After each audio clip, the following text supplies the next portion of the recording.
Sumayyaan hidhabaatee jirti. Sumayyaan akkamitti baate? Kaleessa baate, adda baate. Sumayyaan kaleessa baane, adda hidhabaate. Saidoon Sumayyaa siistama godhanii akka godhanillee Saidoon akka maraattu ijoollee isaan argatu. Sumayyaan akkamitti baate?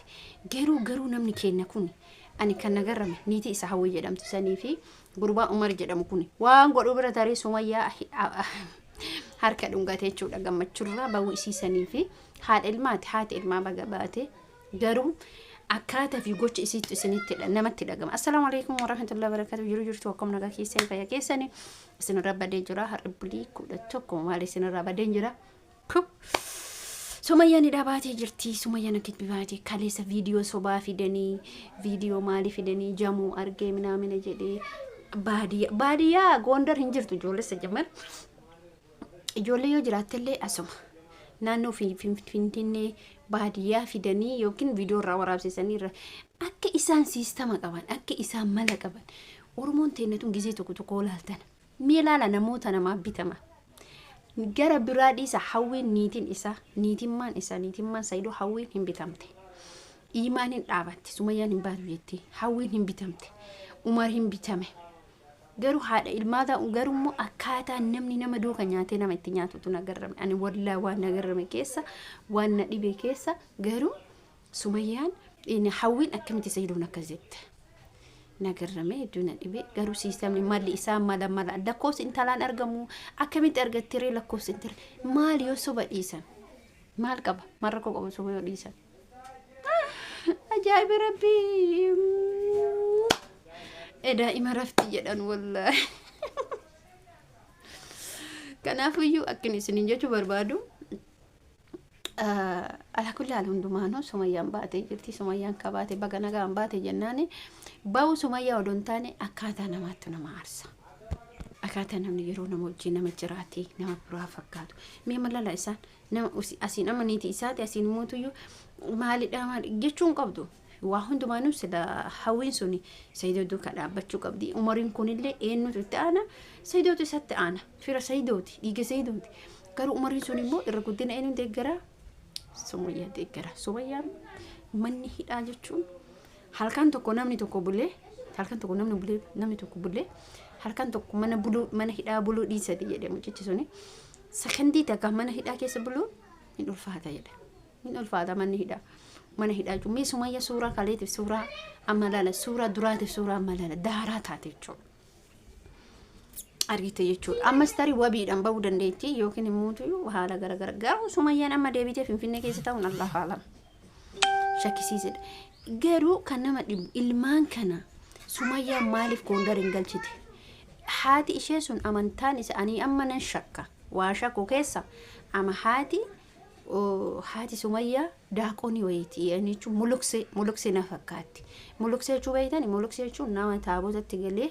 bakka waa'ee taabota sanii ilaallata mulukse chun haati Sumayyaa mulukse hin beeksiste akkasumattu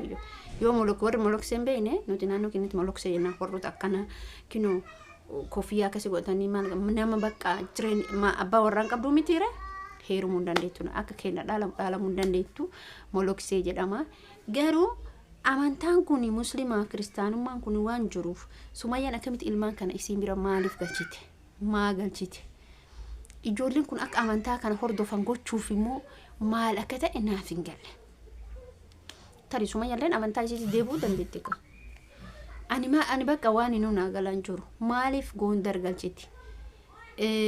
maaliif ijoollee kana immoo Saidoo argisiisuu diddi kunin rafte yani jamoo arge jedhe kunin rafte jedhan kuni namtittiin qurqaaddaa wayiiti beektanii ka achi viidiyoo waraabdee ergite sun isheen suni jettee jirti umrii ishee guutuu mana hidhaatitti fixattee haa dhuftu rakkoon qabu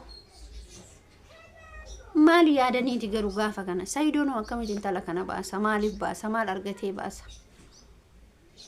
ilmaan garuu gaafa guddatteen galti mirgi isiiti gaafa guddatan galuu danda'an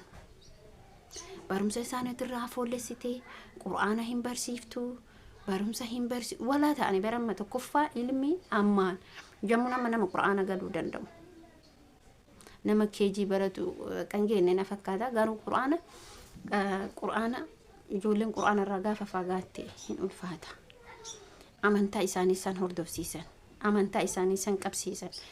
bakka waa hedduu jira miti yoo see mucaa wayii yoo kadhageeffatan ta'e duraan warroon amantaa kiristaanaa mucaa Hamza Taklo mucaa ustaazasaa mucaan suni yoo kan beektan ta'e nama seenaa guddaa keessa darbee wantoota warra irratti raawwataa ture wantoota warra barsiisaa ture keessa ta'e amma ijoollee saidoo haalli isaan itti jiran haalli isaan keessa jiran baay'ee ulfaataadha. Sinigalee har'a jiruu gaarii ka jiraattu gammachuun ka jiraattu rakkinaa miti beeka ka isinitti jiru rakkina nyaata dhugaatiitii miti ilmaan kana ka miidhaa jiru diin islaamummaa isaaniitti irratti miidhaatu dhufa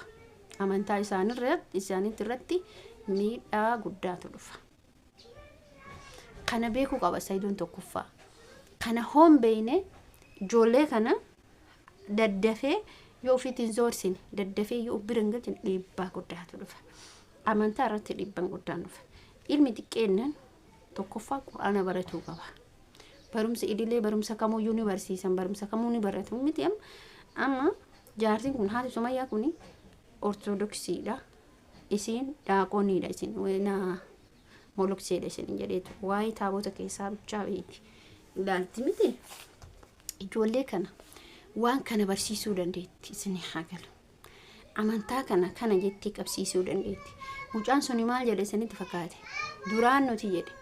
amantaan islaamaa akkana jedhanii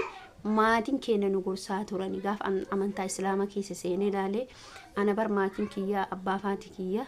akkana jechaa na gorsaa turani akkanatti guddadhe jedhe. Amma maaliif kan isin kaasa beektaa ijoollee saidootuuni maaliif isin kaasa ijoollee saidootuuni manni wajjin galtu atamma amantaa islaamaa keessa jiraata akkuma amantaa islaamaa sanitti deemta amantaa kiristaanaa keessa jiraata amantaa kiristaanallee akkasumatti hordofta amantaa pheenxee keessa yoo jiraate joobaa keessa yoo jiraate maalii waaqeffataa keessa yoo jira maal kamu yoo keessa jiraate amantaa san hordofta malee ati amantaa san hordofta malee amantaa biraan hordoftu. Sumayyaan ijoollee kana amantaa islaamummaa irraa dabsuuf deemti akkanumatti natti ifaa jira. Erga haadha isii bira gorsiti galchite warri amma haati Sumayyaa deesse dhibbumaan dhibbatti amantaa islaamaa hin feetu akka Sumayyaan amantaa isii sanatti deebitu feeti maaliif ree isiin nama achi keessa ture waa'ee wannaa san jechuudha waa'ee taabotaa san nama barsiisutu bakka nama achi keessa ture fakkaatti akkasumattuu. Kanaafuyyuu ijoolleen saidoo ammallee bakka hin taanetti kufaa jirti. Isiin maannaa hojjetuuf ijoollee achi keetti Sumayyaan hojiin isiin qabdu maali hin dandeenye achi galchiti miti erga ijoollee kana hin dandeenye achi galchiti wanni isiin gurbaa kana gootuuf ijoollee kana saidoo miidhuuf saidoo miitee ijoollee kana amantaa isaanii jijjiirtee jiraachisuu barbaaddi. Isilleen ka'umsa isii Sumayyaallee ka'umsa isii amantaa ortodoksii ture amantaa kiristaanaa irraa gara amantaa islaamaa dhuftee miti ijoollee kanallee gara amantaa sanitti zoorsuu itti erga hin dandeenye erga ijoollee kana horatuu hin dandeenye maaliif saidoof hin kennine isin waan tokko keessatti qaqqaba laalaa obboleeyyan kee waan tokko gaaf keessatti qaqqabdanii laaltan dhugaa isin jedha garaagarummaa hedduu dhiibbaa hedduutu jira ijoollee isaatiirratti isa miidhuuf akkana godhaa jirti sababa inni dubartii hedduu fuudhu sababa inni dhalataanii keessaan fidu sababa inni iimaan irratti fideef sababa inni tokkoffaa tagalaafatte intala duraa san hayyuudha hayyuun galaafatte jireenyu isaa guutuu booressitee deemte. Kanaaf otoo kiyya kaluu kanatti saidoon ilmaan isaa tana ammallee sila bakka Sumayyaa harkaan ga'utti ilmaan Sumayyaa ijoollee harkaan ga'utti ilmaan Sumayyaa hidhaa baasuun qabu garuu dogongoree jira dogongorri yookiin tarii isinleen ilmaan kana fida jettee bahuu dandeetti hin beekamu manni hidhaa keessin ulfaata miti ulfaata. Kanaaf video keessuma irratti dhaabama video biraatti walitti deebinutti nagannaa tura. Kabira isin irraa badeen jira gisee kaan hin badaa gisee kaan nan dhufa haalli jireenya biyya keenyaa kun bahaalli tabba lafa jedha alhamdulillah ala kulli haal hundumaanuu as geenya jira.